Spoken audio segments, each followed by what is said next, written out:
सिमलाई Nepal HD. यदि यो YouTube च्यानललाई सब्स्क्राइब गर्नुभएको छैन भने सब्स्क्राइब गरिहाल्नुहोस् है, नत्र पछि परिएला नि। बागलुङ जिल्लाको धोरपाटन नगरपालिका वडा नम्बर 2 सिमल चौरमा 25 वर्षीय रूपा कुमालको रहस्यमय मृत्यु भएको छ। रूपालाई पटक पटक आफ्नै श्रीमानले मरेतुल्य हुने गरी कुटिरहन्थे। गत भदौ 3 गते पनि मरेतुल्य हुने गरी श्रीमानले रूपालाई कुटेका थिए, जुन तस्बिर बाहिरीको समेत थियो। आफ्ना श्रीमानले दिनानुदिन यसरी कुटपिट गरेर सँगै छेउकै माइतमा रूपा जान्थिन्। छोरीको हालत एकदमै दयनीय र शरीरभरि चोट देखेर सबै बुबाले अस्पताल लगेर उपचार गर्नुका साथै नजिकैको प्रहरीमा ज्वाइँ विरुद्ध उजुरी समेत गर्थे। आफ्नै छोरीलाई ज्वाइँले पटक पटक यसरी निर्घात रूपमा कुटपिट गरेको र आफ्नो छोरीले न्याय पाइनन्, दोषीलाई कारबाही पाउनुपर्ने भन्दै उजुरी दिएसँगै उक्त घटनाको छानबिन पनि हुँदैन थियो। उता श्रीमान ससुराली आएर आफूले गल्ती गरेको स्वीकार गर्दै रूपालाई आफूसँगै अस्पताल लिएर गएका थिए। अस्पताल लिएर गएका रूपाले बुबाले छोरीलाई उपचार गरेर माइत नै ल्याइदिनु भनेका थिए, तर ज्वाइँले रूपालाई अस्पताल लगेर आफ्नो घर लगे र घरमा लगेको मात्रै 2 दिनपछि उनको रहस्यमय मृत्यु हुन्छ। श्रीमानले बारम्बार यसरी निर्घात कुटपिट गरिरहेको शङ्काको घेरामा श्रीमान तिरिजान्छ, तर माइती पक्षले भने देख्ने अरूले पनि सोही आरोप लगाउँदै आएका छन्। पछिल्ला केही दिन यता नेपालमा कोरोना संक्रमितको संख्या घट्दै गएको छ। आइतबार संक्रमितको संख्या 3580 झरेको थियो। यसअघि शुक्रबार 6827 जनामा संक्रमण पुष्टि भएको भने शनिबार 4904 झरेको थियो। माघ 8 कुल परीक्षण गरेका मध्ये आधा भन्दा बढीमा संक्रमित पुष्टि भएको थियो। त्यस यता बिस्तारै संक्रमितको संख्या घट्दै गएको स्वास्थ्य तथा जनसङ्ख्या मन्त्रालयको तथ्याङ्कले देखाउँछ।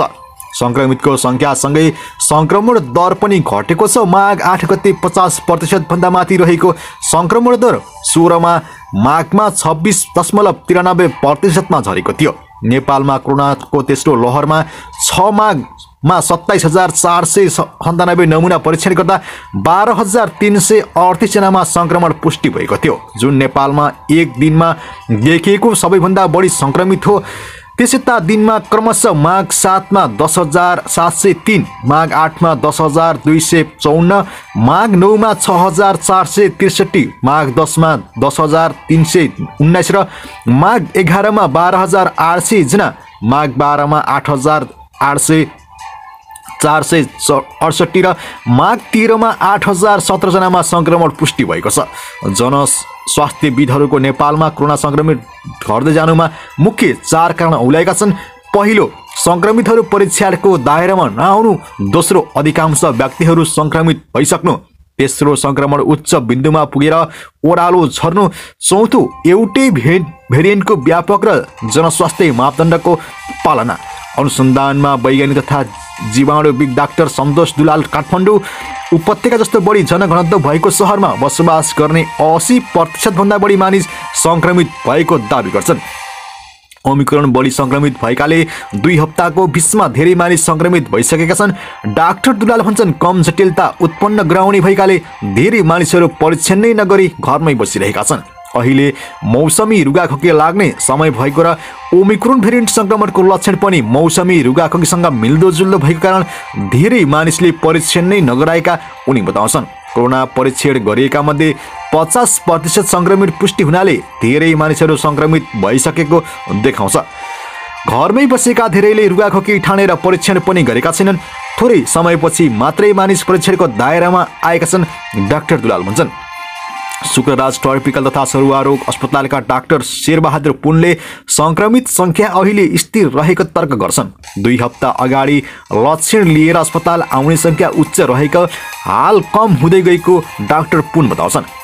कतिपय संक्रमितले सूचीकृत प्रयोगशाला बाहेक अन्यत्र कोरोना परीक्षण गर्दा पनि त्यसको तथ्याङ्क सरकारी निकायमा पुगेको छैन। व्यक्तिगत रूपमा कोभिड-19 परीक्षण रिपोर्टको सरकारी निकायलाई जानकारी नभएकाले इपिडियोलोजी तथा रोग नियन्त्रण महाशाखाका प्रमुख डाक्टर कृष्ण प्रसाद पौडेल बताउँछन्।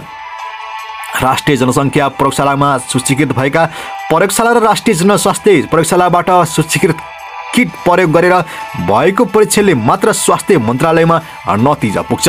हिजो आज औषधि पसलमा पनि एन्टिजेन किट पाइने भएकाले धेरैले परीक्षण गरे पनि त्यसको नतिजा सरकारी निकायमा पुगेको छैन। त्यस्तै कतिपय घरमा सबै सदस्यलाई संक्रमित भए पनि एकजनाको मात्र परीक्षण गर्ने प्रचलन पनि देखिएको डाक्टर पुनले बताउँछन्। घरको एक सदस्यलाई संक्रमण पुष्टि भएको खण्डमा अन्य व्यक्तिले परीक्षण गर्दा नगरिएको पाइँदै डाक्टर पुन भन्छन् संक्रमितको ट्रेन्ड हेर्दा अब यो भन्दा माथि ह्वात्तै बढ्ला जस्तो देखिँदैन। गत वर्ष कोरोना महामारी फैलिँदा नेपालमा डेल्टा भेरिएन्ट सकिएको थियो र यसको धेरैको स्वास्थ्य जटिलता पनि ल्याएको थियो। डेल्टाको तुलनामा ओमिक्रोन बढी संक्रमित भए पनि जटिलता भने कम भएको पाइएको छ। ओमिक्रोनको बढी गम्भीर बनाइरहेको पाइँदैन। 2 हप्ता बीचमा धेरै मानिस संक्रमित भएका छन्। ती मानिसहरू निको हुने क्रम बढिरहेको छ, जसले गर्दा पनि संक्रमण दर कम हुँदै गएको देखिन्छ। डाक्टर पुन भन्छन् ओमिक्रोन जति छिटो संक्रमित फैलिने क्षमता राखेको छ, त्यसको गतिमा संक्रमण दर घट्दै जाने गरेको विभिन्न देशको तथ्याङ्कले देखाएको छ। दक्षिण अफ्रिकी, बेलायत लगायत राष्ट्रको अवस्थामा हेर्दा पनि ओमिक्रोन एकदमै छिटो गतिमा उत्कर्षमा पुग्ने र त्यत्तिकैमा छिटो तल झर्ने देखिएको छ। स्वास्थ्य मन्त्रालयका अनुसार नेपालमा डेल्टा भेरिएन्टलाई ओमिक्रोनले पुरै विस्थापित गरेको छ। नेपालमा अहिले ओमिक्रोन भेरिएन्टै घुमिरहेको छ। पहिला संक्रमण भएका वा खोप लगाएका व्यक्तिलाई संक्रमण बनाइरहेको छ। ओमिक्रोन एकदमै छिटो गतिमा उत्कर्षमा पुग्ने र त्यति नै छिटो तल झरेको देखिन्छ। डाक्टर पुन भन्छन् अहिलेको लहरमा नै संक्रमित संख्या नै यो भन्दा उच्च हुने सम्भावना नरहेको एपिडेमियोलोजिस्ट डाक्टर विराट कर्मचारीले आकलन छ। अघिल्लो साता नेपालमा कोभिड संक्रमण उच्च बिन्दुमा पुग्यो। अब क्रमशः ओह्रालो लाग्दै जान्छ। जोखिमयुक्त क्षेत्रमा संक्रमितको संख्या केही बढ्न सक्छ, तर अहिले जस्तो उच्च भने हुँदैन, डाक्टर कर्मचारी भन्छन्। ओमिक्रोनको संक्रमण छोटो समयमा फैलिने र त्यसको गति संक्रमण घटेको पाइन्छ। जनस्वास्थ्यविद अनुसार स्वास्थ्यमा संक्रमण भएकाले हाल मानिसको चहल पहल केही कम भएका कारण पनि संक्रमितको संख्या स्थिर भएको देखिन्छ। विद्यालय बन्द हुँदा तथा भिडभाड हुने क्षेत्रमा मानिसको मुठभेड कम हुँदा संक्रमण चाँडै घटेको र केही हप्तामा नै संक्रमण दर वात्तै तल झर्ने डाक्टर कर्मचारीको अनुमान छ। स्वास्थ्य मन्त्रालयका सहप्रवक्ता डाक्टर समीर अधिकारी पनि पछिल्ला दिनमा संक्रमितको संख्या घट्नुले अवस्था सुधारोन्मुख रहेको देखाउने बताउँछन्। मन्त्रालयले आकलन अनुसार नै तथ्याङ्क सुधारोन्मुख भएको छ, तर यति तथ्याङ्कलाई संक्रमित घटिरह्यो भन्ने मिल्दैन। डाक्टर अधिकारी भन्छन् यही क्रममा केही दिन रहेको खण्डमा सहज अवस्था आउने जान्न सक्छ, तर नयाँ भेरिएन्टको जोखिम कायम नै छ। स्वास्थ्य मन्त्रालयको तथ्याङ्कले दैनिक संक्रमित हुने संख्या घटेको देखाए पनि जटिल समस्या लिएर अस्पताल जाने बिरामीको संख्या घटेको छैन। आइसियु तथा भेन्टिलेटरमा राखेर उपचार गर्नुपर्ने संक्रमितको संख्या क्रमशः बढिरहेको अस्पतालको तथ्याङ्कले देखाउँछ। पछिल्ला दिनमा कोरोना संक्रमितबाट मृत्यु हुनेको पनि संख्या बढेको छ। आइतबार मन्त्रालयले 32 जनाको मृत्यु भएको तथ्याङ्क सार्वजनिक गरेको छ। यद्यपि यो केही दिन यता मृत्यु हुनेको एकमुष्ट संख्या हो। मन्त्रालयको तथ्याङ्क अनुसार 1 माघमा 81 जना आइसियुमा र 26 जना भेन्टिलेटरमा उपचाररत थिए।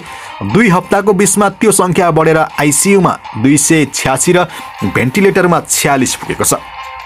जनस्वास्थ्यविदहरू संक्रमण घट्दै गए पनि अबको 2 हप्तामा अस्पतालको चाप नघट्ने बताएका छन्। संक्रमित भएका मध्ये दीर्घरोगी र खोप लगाएका मानिसहरू अस्पतालमा भर्ना भइरहेका छन्। संक्रमण रोग डाक्टर विशेषज्ञ डाक्टर प्रभात अधिकारी भन्छन् 1 हप्ता अगाडिको संक्रमितको चाप असर पनि बिस्तारै देखिँदै जान्छ। गम्भीर हुन सक्ने समूहमा संक्रमणबाट जोगाउन काम गर्नुपर्ने डाक्टर अधिकारीको भनाइ छ। अन्य व्यक्तिलाई संक्रमण भए पनि गम्भीर हुने जोखिम कम छ। दीर्घरोगी ज्येष्ठ नागरिकलाई ओमिक्रोनले बढी असर गर्छ। त्यसकारण अहिलेको सन्दर्भमा दीर्घरोगीलाई खोप र परीक्षणको दायरामा तत्काल ल्याउनुपर्ने डाक्टर अधिकारी भन्छन्। अर्का संक्रमण रोग डाक्टर अनुप सुवेदी अझै 2-4 दिनको तथ्याङ्कलाई हेरेर मात्र निष्कर्षमा पुग्न सकिने तर्क राखेका छन्। समुदाय स्तरमा व्यापक संक्रमण फैलिएको हामीले देखिरहेका छौँ। धेरै मानिसले परीक्षण गराएका छैनन्। अहिलेकै तथ्याङ्कले घटिरहेको भन्न सकिँदैन, डाक्टर सुवेदी भन्छन्। सरकारी तथ्याङ्कमा परीक्षणको दायरा नआए पनि समुदायमा संक्रमित मानिसको संख्या धेरै छ। हामी संक्रमणको उच्च अवस्थामा पुगिसकेकाले अब अस्पताल भर्ना हुने र मृत्यु हुनेको संख्या केही दिन साता बढ्दै देखिन्छ। केही हप्ता हाम्रो लागि कठिन हुन सक्ने डाक्टर सुवेदीको भनाइ छ।